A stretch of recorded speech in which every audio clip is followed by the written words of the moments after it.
તો નમસ્કાર દર્શક મિત્રો, દેશ દુનિયા અને ગુજરાતના તાજા મહત્વના અને માહિતીલક્ષી મોસમ સમાચારમાં આપનું સ્વાગત છે. દર્શક મિત્રો, આજના વિડીયોમાં ખાસ કરીને આજે સવારે પૂરા થયેલા છેલ્લા 24 કલાક દરમિયાન ગુજરાતના કયા કયા વિસ્તારોમાં મેઘરાજાનું રૌદ્ર સ્વરૂપ જોવા મળ્યું છે, કયા કયા વિસ્તારોમાં મેઘરાજાનું જાણે શિવ તાંડવ જેવું સ્વરૂપ જોવા મળ્યું હોય તેવી માહિતી મળી રહી છે, તેના વિશેની સંપૂર્ણ માહિતી મેળવવાની છે. તો વળી કયા વિસ્તારોમાં આજે ભારેથી અતિ ભારે વરસાદની આગાહી વચ્ચે શાળા કોલેજો અને આંગણવાડીઓમાં પણ રજા જાહેર કરવામાં આવી છે. તો વળી આ ઉપરાંત આજે દિવસ દરમિયાન કયા કયા વિસ્તારોમાં ભારેથી અતિ ભારે વરસાદ પડવાનો છે, કયા કયા વિસ્તારોમાં હવામાન વિભાગ દ્વારા રેડ એલર્ટ, ઓરેન્જ એલર્ટ અને યલો એલર્ટની જાહેરાત કરવામાં આવી છે, તે અંગેની માહિતી પણ આપણે આ જ વિડીયોમાં મેળવવાની છે. તો વળી ગુજરાતના જાણીતા આગાહીકાર એવા અંબાલાલ કાકા દ્વારા ફરી એકવાર ગુજરાતમાં ભારેથી અતિ ભારે વરસાદના રાઉન્ડને લઈને જે આગાહી દર્શાવવામાં આવી છે, તે અંગેની માહિતી પણ તારીખ પ્રમાણે મેળવવાની છે. તો વિડીયોને અંત સુધી નિહાળતા રહેજો. વરસાદને લગતા આવા સમાચારોની અપડેટ સૌથી પહેલાં મેળવવા માટે અમારી ટ્રેન્ડિંગ ગુજરાત ચેનલને સબસ્ક્રાઇબ કરી લેજો. દર્શક મિત્રો, ગુજરાતમાં વરસાદના લાંબા વિરામ બાદ મેઘરાજાએ ફરી એકવાર રૌદ્ર સ્વરૂપ બતાવવાનું શરૂ કરી દીધું છે. જી હા દર્શક મિત્રો, દક્ષિણ ગુજરાતમાં મેઘરાજા જાણે ગાંડા ખયા હોય તેવી રીતે વરસી રહ્યા છે. મિત્રો, છેલ્લા 24 કલાક દરમિયાન પડેલા વરસાદની જો વાત કરવામાં આવે તો દક્ષિણ ગુજરાતમાં રીતસરનું મેઘતાંડવ સર્જાયું હતું. જી હા દર્શક મિત્રો, છેલ્લા 24 કલાક દરમિયાન દક્ષિણ ગુજરાતમાં વલસાડમાં સૌથી વધારે વરસાદ 35 ઇંચ કરતાં પણ વધારે વરસાદ પડી ગયાના આંકડા મળી રહ્યા છે.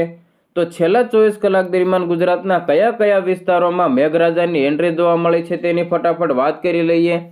મિત્રો, છેલ્લા 24 કલાક દરમિયાન વરસાદે જોરદાર બેટિંગ કરી હતી અને કુલ 213 તાલુકામાં નોંધપાત્ર વરસાદ પડ્યો છે. સૌથી વધારે વરસાદ વલસાડ જિલ્લામાં અને ત્યારબાદ 28 સૌથી વધારે વરસાદ વલસાડ જિલ્લાના ઉમરગામમાં 35.67 ઇંચ જેટલો નોંધાઈ ગયો છે. ત્યારબાદ કપરાડામાં 28.78 ઇંચ, નાના પોંઢામાં 25.31, ધરમપુરમાં 19.65, પારડીમાં 17.64 અને વાપીમાં 16.26 ઇંચ જેટલા વરસાદ પડ્યાના સમાચાર મળી રહ્યા છે. તો વલસાડ શહેરમાં 15.87 ઇંચ, નવસારી જિલ્લાના વાંસદામાં 17.13, ખેરગામમાં 14 ઇંચ, ચીખલીમાં 7.9 ઇંચ, ગણદેવીમાં 7.7 ઇંચ, જલાલપોરમાં 7.2 ઇંચ અને નવસારીમાં 6.9 ઇંચ જેટલો વરસાદ પડ્યાના સમાચાર મળ્યા છે. તો તાપી જિલ્લામાં પણ ભારે વરસાદ વરસ્યો હતો, જ્યાં ડોલવણમાં 14.88 ઇંચ, વાલોડમાં 10 ઇંચ, વ્યારામાં 9.4 ઇંચ, સોનગઢમાં 7.4 અને ઉકાઈમાં 4.2 ઇંચ જેટલા વરસાદ પડ્યાના સમાચાર મળ્યા છે. ડાંગ જિલ્લાના વધઈમાં પણ 14.5, સમગ્ર જિલ્લામાં 6.22 ઇંચ જેટલો વરસાદ વરસ્યો છે. સુરત જિલ્લાના ઉમરપાડામાં 9.84, અંબિકામાં 8.7, પલસાણામાં 8.2, મહુવામાં 7 ઇંચ કરતાં વધારે તો ઓલપાડમાં 6 ઇંચ જેટલો વરસાદ પડ્યાના સમાચાર મળ્યા છે. સુરત શહેરમાં 5 ઇંચ કરતાં વધારે, કામરેજમાં 4.8, માંડવીમાં 3.7 અને ચોર્યાસીમાં 3.4 ઇંચ જેટલો વરસાદ વરસ્યો હતો. આ ઉપરાંત બારડોલીમાં 6.9 ઇંચ જેટલા વરસાદ પડ્યાના સમાચાર મળી રહ્યા છે. તો અન્ય જિલ્લાઓની વાત કરવામાં આવે, નર્મદા જિલ્લાના નાંદોદમાં 4.1, ડેડિયાપાડામાં 3.7 અને ચિકદામાં 3.6 ઇંચ જેટલો વરસાદ પડ્યાના સમાચાર મળ્યા છે. ભરૂચ જિલ્લાના નેત્રંગમાં 3.7, મહીસાગરના કોઠંબામાં 3.6 અને કડાણામાં પણ 3.5 ઇંચ જેટલા વરસાદ પડ્યાના સમાચાર મળ્યા છે. ભારે વરસાદને કારણે રાજ્યના અનેક વિસ્તારોમાં જનજીવન પ્રભાવિત થયું હતું અને નીચાણવાળા વિસ્તારોમાં પાણી ભરાવાની સ્થિતિ પણ જોવા મળી હતી. દર્શક મિત્રો, તમે ગુજરાતના કયા વિસ્તારમાંથી અમારો વિડીયો જોઈ રહ્યા છો અને છેલ્લા 24 કલાક દરમિયાન તમારા વિસ્તારમાં કેવો વરસાદી માહોલ જોવા મળ્યો તે કોમેન્ટ બોક્સમાં તમારો મંતવ્ય જરૂર જણાવજો.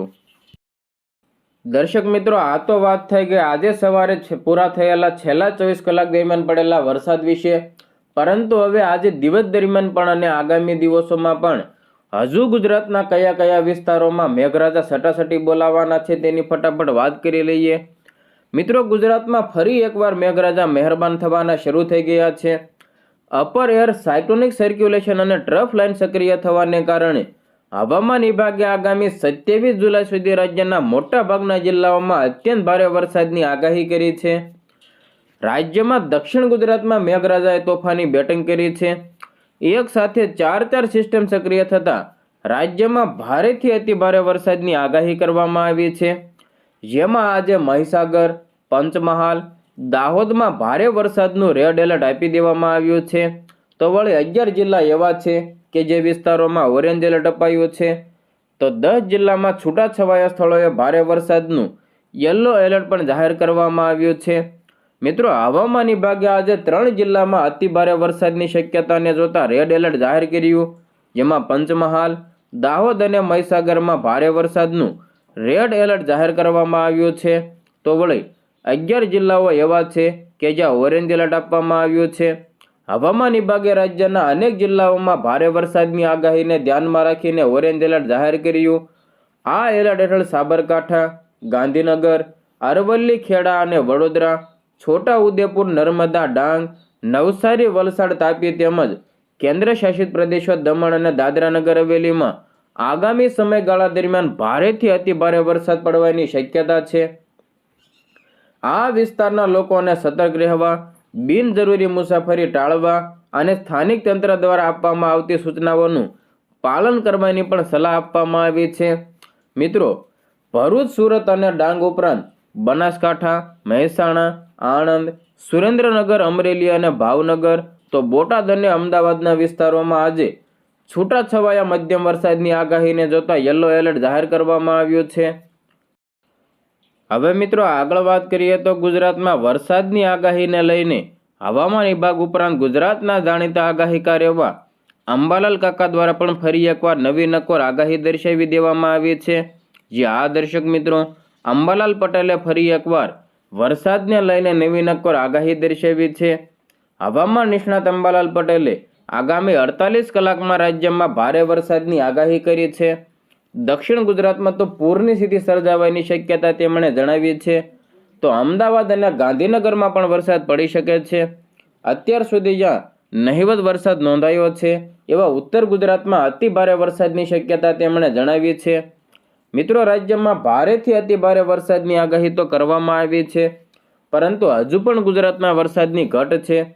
દક્ષિણ ગુજરાતમાં સરેરાશ 43.36% વરસાદ પડ્યો છે. તો સૌરાષ્ટ્રમાં 30.25% વરસાદ નોંધાયો છે. મધ્ય ગુજરાતમાં અત્યાર સુધીમાં 19.69% વરસાદ નોંધાયો છે. જ્યારે ઉત્તર ગુજરાતમાં 14.86% વરસાદ નોંધાયો છે. સૌથી ખરાબ સ્થિતિ કચ્છની છે, જ્યાં માત્ર 3.42% વરસાદ નોંધાયો છે. રાજ્યમાં આ સિઝનમાં સરેરાશ 28.78% વરસાદ પડ્યાના સમાચાર મળ્યા છે. દક્ષિણ ગુજરાતની મિત્રો વાત કરવામાં આવે તો દક્ષિણ ગુજરાતમાં સતત વરસી રહેલા અતિભારે વરસાદને પગલે જનજીવન વ્યાપક રીતે પ્રભાવિત થયું છે. હવામાન વિભાગે આજે પણ દક્ષિણ ગુજરાતમાં ભારેથી અતિભારે વરસાદની આગાહી સાથે ઓરેન્જ એલર્ટ જાહેર કર્યું છે. વિદ્યાર્થીઓની સલામતીને ધ્યાનમાં રાખીને સુરત, નવસારી, વલસાડ અને સંઘ પ્રદેશ દમણમાં આજે શાળા, કોલેજો સહિત વિવિધ શૈક્ષણિક સંસ્થાઓમાં રજા જાહેર કરવામાં આવી છે.